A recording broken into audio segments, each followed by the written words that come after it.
अभिनव public school Bilada, class 7th, विषय हिंदी।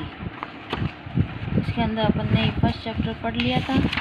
इसके question answer अपन ने पूरे कर लिए थे और अब अपन पढ़ेंगे सेकंड चैप्टर, हार की जीत।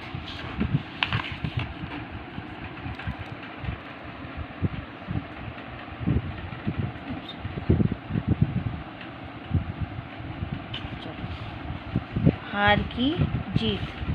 प्रस्तुत पाठ मानव भावनाओं पर आधारित है।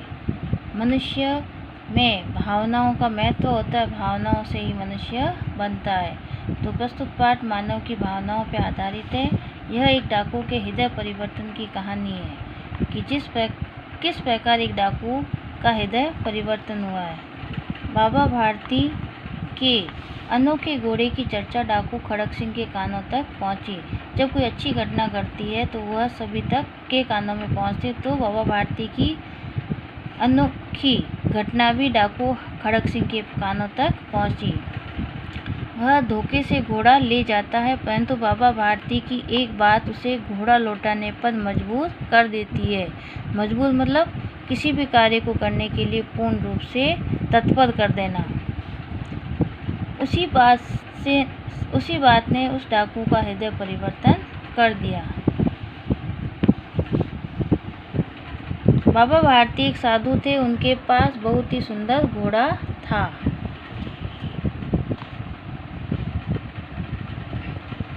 उन्हें अपना घोड़ा देखकर बहुत ही आनंद आता था, जैसे माँ को अपने बेटे और किसान को अपने लहलहाते खेत देखकर आनंद आता है।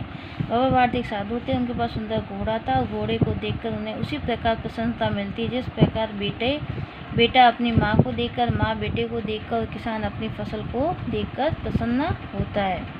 वही आनंद बाद में बाबा भारती को अपना घोड़ा देखकर आता था।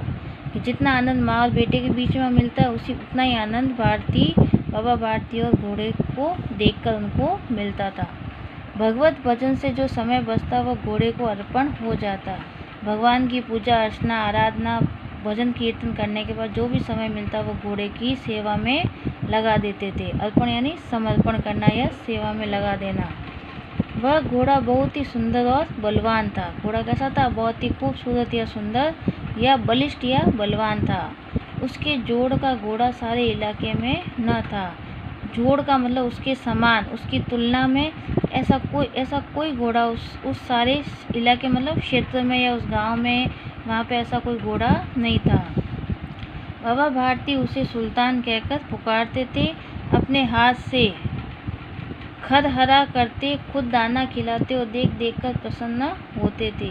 बाबा भारती उसे क्या कहते थे? सुल्तान कहते थे। और अपने हाथ को खरहरा करता मतलब उनके हाथ पर सहलाना या घुमाना। खुद दाना खिलाते और देख कर प्रसन्न होते थे। उन्होंने रुपया, माल, असबाब, जमीन आदि सब कुछ छोड़ दिया था। यानी रुपए, धन दौलत, माल, असबाब यानी उनके साथ सुख सुविधाओं से संबंधित जितना भी सामान था और ज़मीन आदि सब कुछ छोड़ दिया था। यहाँ तक कि उन्हें नगर के जीवन से घृणा थी, कि शहरी जीवन में या नगर में रहने से उन्हें बहुत ही नफरत थी। उन्हें प्रेम नहीं था। घृणा का विलोम शब्द होता है प्रेम। अब गांव से बाहर एक छोटे से मंदिर में रहते थे और भगवान की भजन करते थे। मैं सुल्तान के बिना नहीं रह सकूँगा, उन्हें ऐसा लगने लगा था। वे उसकी चाल पर लट्टू थे कि मैं सुल्तान के बिना नहीं रह सकता, ऐसा उन्हें महसूस होता था। और उनकी चाल पे लट्टू का मतलब होता है मोहित होना। उस घोड़े की चाल उन्हें बहुत अच्छी लगती थी। कहते ऐसा चलता जैसे मोर घटा को देखकर नाच रहा हो। ऐसे लग रहा है जैसे आकाश में बादल छाते मोर नाचने लगता है। उसी प्रकार घोड़ा भी अपनी दौड़ में क्या हो जाता है? पूरी तरह रम जाता है। जब तक संध्या के समय सुल्तान पर चढ़कर 8-10 मील चक्कर न लगा लेते, उन्हें चैन नहीं आता था। 8-10 मील वे उस पर बैठ के क्या करते थे? संध्या का मतलब होता है शाम को। उन्हें चैन मतलब उनका मन संतुष्ट नहीं होता था। खड़क सिंह उस इलाके का कुख्यात डाकू था। लोग उसका नाम सुनकर कांपते थे। कुख्यात का मतलब होता है प्रसिद्ध।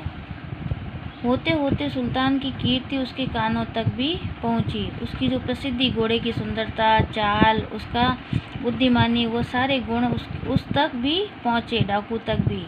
उसका हृदय उसे देखने के लिए अधीर हो गया, यानी उसका हृदय धैर्य खत्म हो गया, यानी अधीर मतलब शब्द नहीं हो रहा था। वह एक दिन दोपहर के समय बाबा भारती के पास पहुंचा और नमस्कार करके बैठ गया। नमस्कार करता था प्रणाम करना। बाबा भारती ने पूछा, खड़गसिया क्या हाल है?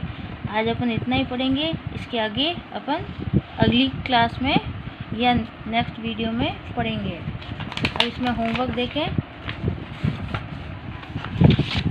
अब यहाँ पे आपको इसके होमवर्क करना है।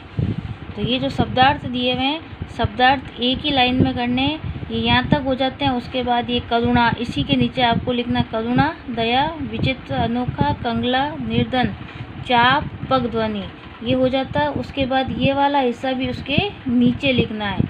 ये आपको क्या करना है, होमवर्क में आपको शब्दार्थ करने हैं। बस आपका यही होमवर्क है, आपको ये अच्छे से करना है।